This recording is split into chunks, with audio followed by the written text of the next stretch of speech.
প্রিয় শিক্ষার্থীরা, আশা করি তোমরা সবাই ভালো আছো।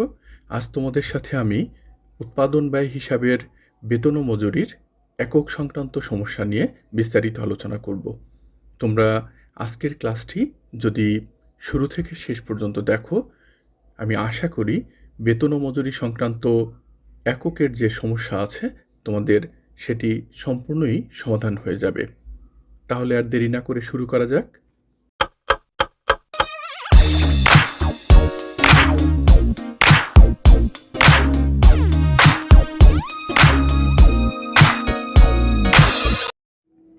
তোমরা এখানে দেখতে পাচ্ছ হাবিব ইলেকট্রিক সামগ্রী উৎপাদনকারী প্রতিষ্ঠানে সপ্তাহে 48 ঘন্টা অনুসরণ করা হয়, অর্থাৎ ওই প্রতিষ্ঠানে প্রত্যেক শ্রমিক সপ্তাহে 48 ঘন্টা কাজ করে। উক্ত প্রতিষ্ঠান হতে 2020 সালের ডিসেম্বর মাসের প্রথম সপ্তাহের 4 জন শ্রমিকের মজুরি সংক্রান্ত বিষয় নিম্নে দেওয়া হলো। একক প্রতি প্রমাণ সময় 120 মিনিট, অর্থাৎ একজন শ্রমিককে 120 মিনিটে 1 একক উৎপাদন করতে হবে। ঘন্টা প্রতি নিয়মিত মজুরি 10 টাকা, অর্থাৎ 1 ঘন্টা একজন শ্রমিক কাজ করলে তাকে 10 টাকা দেয়া হয়। আমরা এখানে দেখতে পাচ্ছি সপ্তাহে প্রকৃত উৎপাদন, অর্থাৎ জামান 1 সপ্তাহে 30 একক উৎপাদন করে, প্রিন্স 23 একক, বিভা 24 একক এবং শিহাব 26 একক উৎপাদন করে। প্রদেয় মজুরির হার বা মঞ্জুরিকৃত মজুরির হার প্রমাণ উৎপাদনের নিম্নে উৎপাদনের জন্য কার্যহারের 75%, অর্থাৎ প্রমাণ উৎপাদনের নিম্নে যারা উৎপাদন করবে তাদেরকে মূল মজুরির 75% দেওয়া হবে।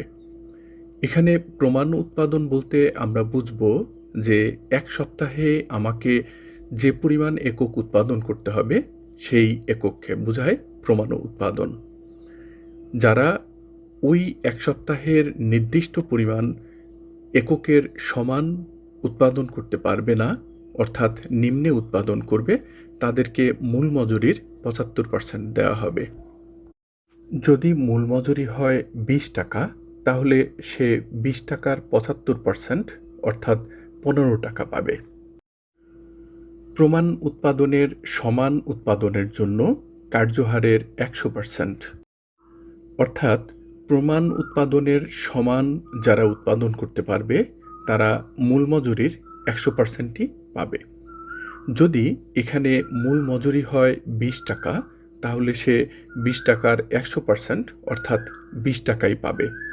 যদি সে ওই 1 সপ্তাহে প্রমাণ উৎপাদন, অর্থাৎ যে পরিমাণ টার্গেট উৎপাদন ছিল সেই পরিমাণ উৎপাদন করতে পারে। প্রমাণ উৎপাদনের ঊর্ধ্বে উৎপাদনের জন্য কার্যহারের 125%, অর্থাৎ প্রমাণ উৎপাদনের ঊর্ধ্বে যারা উৎপাদন করবে, 1 সপ্তাহে যে পরিমাণ টার্গেট দেওয়া হয়েছিল সেই টার্গেটের উপরে যারা উৎপাদন করতে পারবে তাদেরকে মূল মজুরির 125% দেওয়া হবে। তাহলে মূল মজুরি যদি হয় 20 টাকা, তারা পাবে 20 টাকার 125%, অর্থাৎ 25 টাকা। আমি এখানে প্রশ্নগুলো এমনভাবে সাজিয়েছি যে এই একটি অঙ্কের মাধ্যমেই যেন শিক্ষার্থীরা বেতন ও মজুরির একক সংক্রান্ত সব সমস্যাগুলোই বুঝে ফেলতে পারে। সৃজনশীল প্রশ্নে সাধারণত ক, খ, গ এই 3টি প্রশ্নেই চাওয়া হয়, কিন্তু আমি এখানে সৃজনশীলের 5টি প্রশ্ন রেখেছি। বেতন ও মজুরি সংক্রান্ত এককের যদি এই 5টি সমস্যার সমাধান কোনো শিক্ষার্থী বুঝে নিতে পারে, তাহলে আর তার বেতন ও মজুরির একক সংক্রান্ত কোনো সমস্যায় পড়তে হবে না। ক, ঘন্টা প্রতি উৎপাদনের পরিমাণ ও একক প্রতি কর্মহারের পরিমাণ নির্ণয় করো। ঘন্টা প্রতি উৎপাদনের পরিমাণ বলতে এখানে বোঝানো হয়েছে 1 ঘন্টায় কত একক সে উৎপাদন করতে পারে, এবং একক প্রতি কর্মহার বলতে বোঝানো হয়েছে 1 একক উৎপাদন করলে তাকে কত টাকা দেওয়া হবে। খ, উপরিউক্ত তথ্যের ভিত্তিতে একক প্রতি মজুরির নিম্নহার, সমহার ও ঊর্ধ্বহার নির্ণয় করো। এখানে বোঝানো হয়েছে এক সপ্তাহে একটি নির্দিষ্ট টার্গেট দেওয়া থাকে, তাকে সেই পরিমাণ উৎপাদন করতে হয়।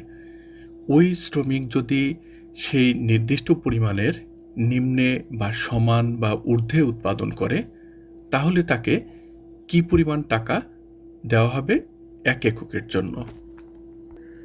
যদি সে নিম্নে উৎপাদন করে তাহলে তাকে কম দেওয়া হবে। যদি সে সমান উৎপাদন করে তাহলে তাকে যে পরিমাণ পারিশ্রমিক দেওয়ার কথা সেই পরিমাণেই দেওয়া হবে। আর যদি সে বেশি উৎপাদন করে তাহলে তাকে যে পরিমাণ পারিশ্রমিক দেওয়ার কথা তার তুলনায় বেশি দেওয়া হবে। কি পরিমাণ পারিশ্রমিক দেওয়া হবে সে বিষয়ে মূল অঙ্কের মধ্যে নির্দেশনা দেওয়া আছে। আমরা যখন এই সমস্যাটি সমাধান করব তখন আশা করি তোমরা পুরোপুরি বুঝতে পারবে। গ, সাপ্তাহিক প্রমাণ উৎপাদনের পরিমাণ ও শ্রমিকদের দক্ষতা নির্ণয় করো।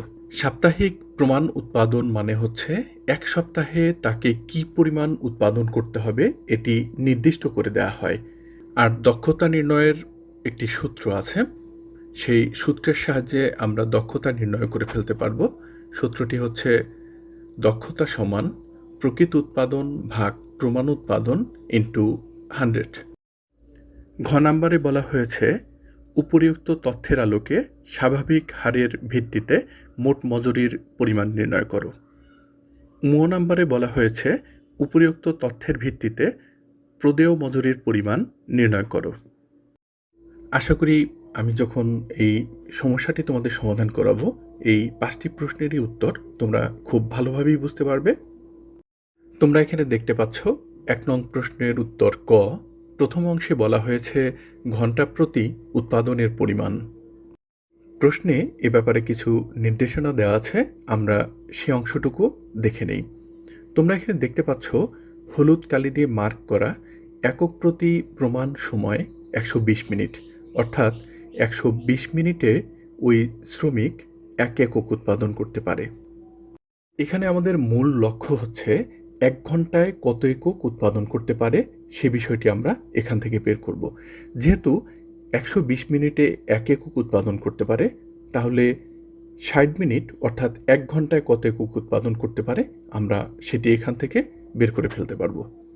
তোমরা দেখতে পাচ্ছ আমি এখানে লিখেছি 120 মিনিটে উৎপাদন করে 1 একক, তাহলে 1 মিনিটে উৎপাদন করে 1 ভাগ 120 একক।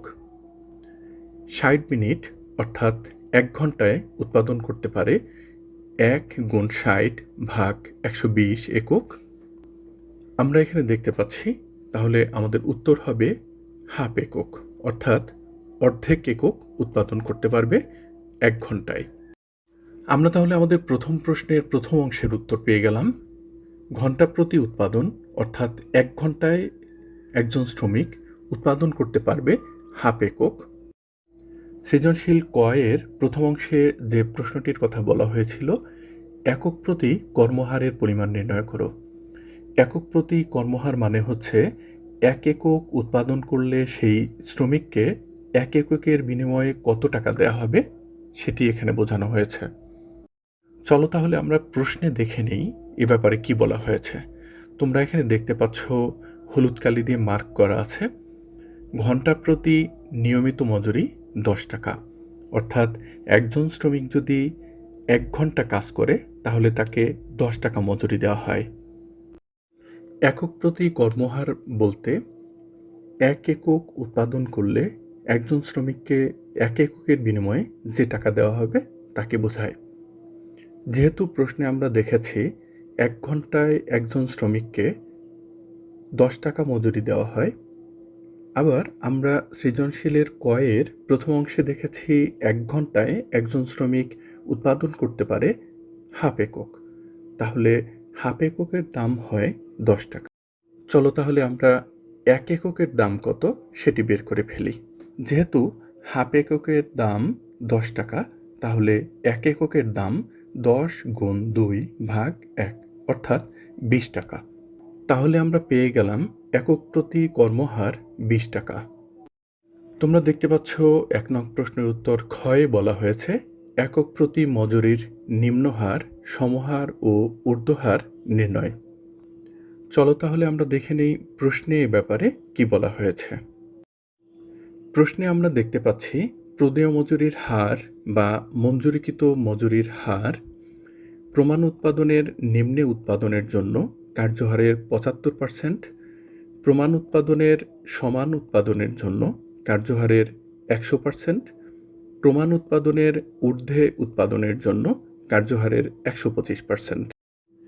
আমরা সৃজনশীল কয়ে দেখেছি একক প্রতি কর্মহার অর্থাৎ 1 একক উৎপাদন করলে একজন শ্রমিক মজুরি পাবে 20 টাকা। এখানে আমরা দেখে নিব একক প্রতি মজুরির নিম্নহার তাহলে কত। 20 গুণ 75% অর্থাৎ 15 টাকা। একক প্রতি নিম্নহার বলতে এখানে বোঝানো হয়েছে এক সপ্তাহে যে পরিমাণ উৎপাদন করতে বলা হয়েছে, যে টার্গেট দেওয়া হয়েছে, সেই টার্গেটের নিচে যারা উৎপাদন করবে তারা 75% পাবে মূল মজুরির। এখানে আমরা দেখতে পাচ্ছি সৃজনশীল কয়ে একক প্রতি কর্মহার ছিল 20 টাকা, তাহলে যে নিম্নে উৎপাদন করবে সে 20 টাকার 75% পাবে।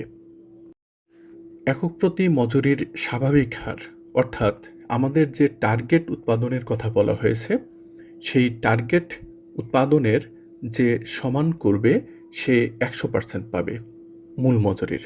যেহেতু মূল মজুরি অর্থাৎ কর্মহার একক প্রতি 20 টাকা, তাহলে সে 20 টাকার 100% পাবে। 20 টাকার 100% 20 টাকা। একক প্রতি মজুরির ঊর্ধ্ব হার অর্থাৎ যে টার্গেট উৎপাদনের কথা বলা হয়েছে, সপ্তাহে যে টার্গেট দিয়ে দেওয়া হয়েছে, সেই টার্গেটের ঊর্ধ্বে যারা উৎপাদন করবে তারা মূল মজুরির 125% পাবে। যেহেতু আমাদের এখানে কর্মহার অর্থাৎ একক প্রতি মজুরি 20 টাকা, তাহলে সে 20 টাকার 125% পাবে অর্থাৎ 25 টাকা। আমরা সৃজনশীল গয়ে দেখতে পাচ্ছি সাপ্তাহিক প্রমাণ উৎপাদনের পরিমাণ নির্ণয়। চলো তাহলে প্রশ্নে দেখে নেই কি বলা হয়েছে।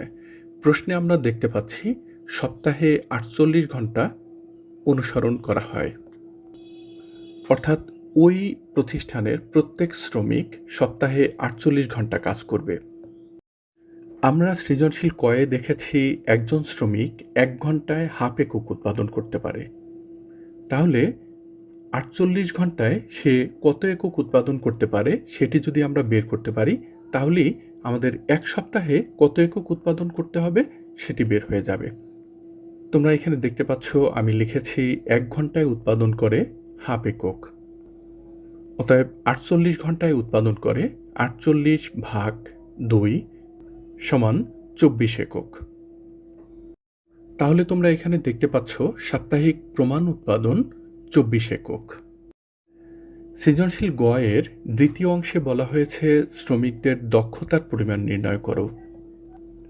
চলো তাহলে প্রশ্নে কি বলা হয়েছে একটু দেখে নেই। এখানে বলা হয়েছে সপ্তাহে প্রকৃত উৎপাদন জামান 30 একক উৎপাদন করতে পারে, প্রিন্স 23 একক, বিভা 26 একক, বিভা 24 একক এবং শিহাব 26 একক। দক্ষতা নির্ণয়ের সূত্রটি হচ্ছে প্রকৃত উৎপাদন ভাগ প্রমাণ উৎপাদন ইন্টু 100। আমরা এখানে দেখতে পাচ্ছি জামানের দক্ষতা সমান জামানের প্রকৃত উৎপাদন 30 একক ভাগ প্রমাণ উৎপাদন 24 একক গুণ 100, অর্থাৎ জামানের দক্ষতা 125%। এটি ঊর্ধ্বে এবং জামানের দক্ষতা ভালো। এখানে তোমরা দেখতে পাচ্ছ প্রিন্সের দক্ষতা সমান প্রিন্সের প্রকৃত উৎপাদন 23 একক আর প্রমাণ উৎপাদন 24 একক, তাহলে 23 ভাগ 24 গুণ 100 অর্থাৎ 95.8%। এটি নিম্নে, তাহলে প্রিন্সের দক্ষতা ভালো নয়।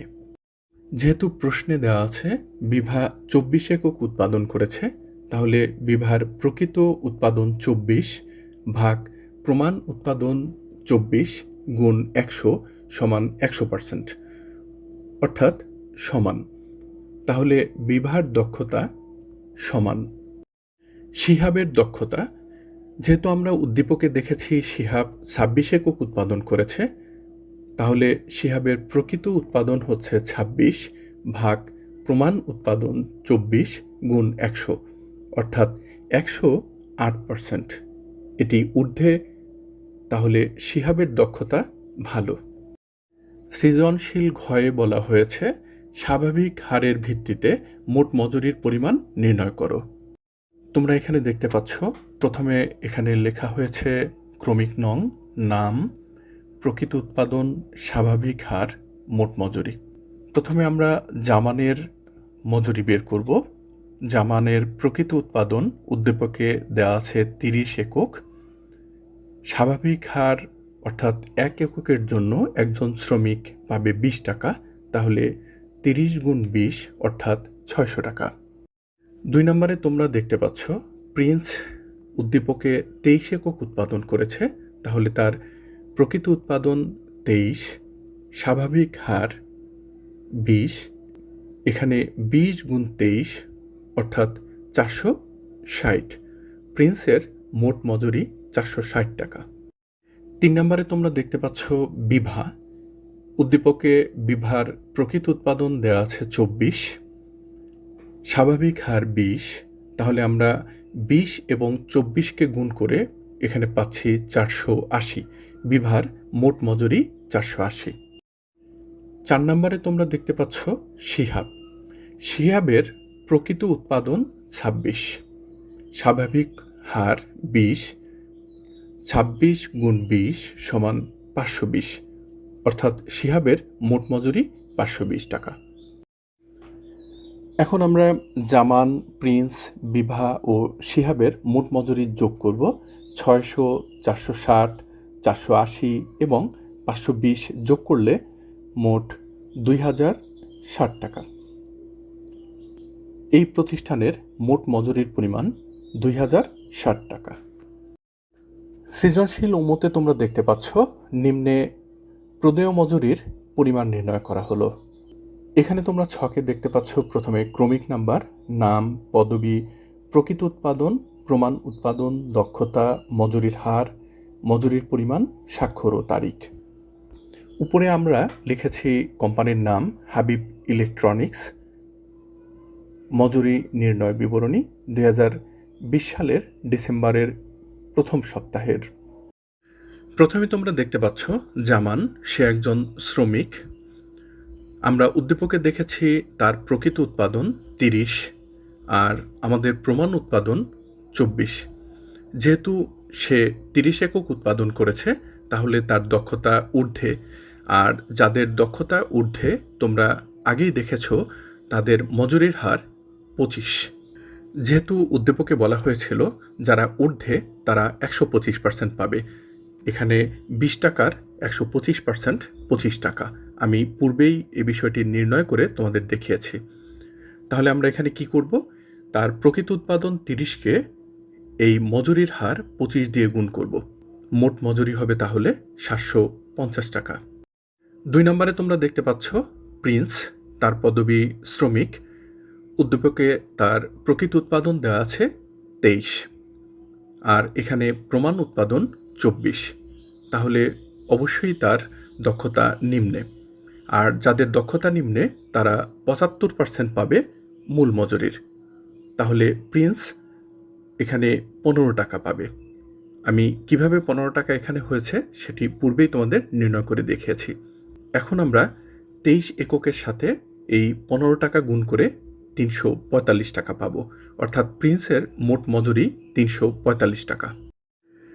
তোমরা এখানে ৩ নম্বরে দেখতে পাচ্ছ বিভা, তার পদবি শ্রমিক। আমরা উদ্দীপকে দেখেছি বিভার প্রকৃত উৎপাদন ২৪ আর এখানে প্রমাণ উৎপাদন ২৪, তাহলে বিভার দক্ষতা সমান, আর যাদের দক্ষতা সমান তারা ২০ টাকার ১০০% পাবে, অর্থাৎ ২০ টাকা। তাহলে এখানেও তোমরা সেটাই দেখতে পাচ্ছ, ২০ টাকা করেই বিভা পাবে। বিভার যেহেতু প্রকৃত উৎপাদন ২৪, এই ২৪-এর সাথে আমরা মজুরির হার ২০ গুণ করে ৪৮০ পেয়েছি, অর্থাৎ বিভার মোট মজুরির পরিমাণ ৪৮০। চতুর্থ নম্বরে তোমরা দেখতে পাচ্ছ শিহাব, পদবি শ্রমিক, আমরা উদ্দীপকে তার প্রকৃত উৎপাদন দেখেছি ২৬ আর প্রমাণ উৎপাদন ২৪। তাহলে তার দক্ষতা ঊর্ধ্বে, আর যাদের দক্ষতা ঊর্ধ্বে তারা মূল মজুরির ১২৫% পাবে, অর্থাৎ ২৫ টাকা।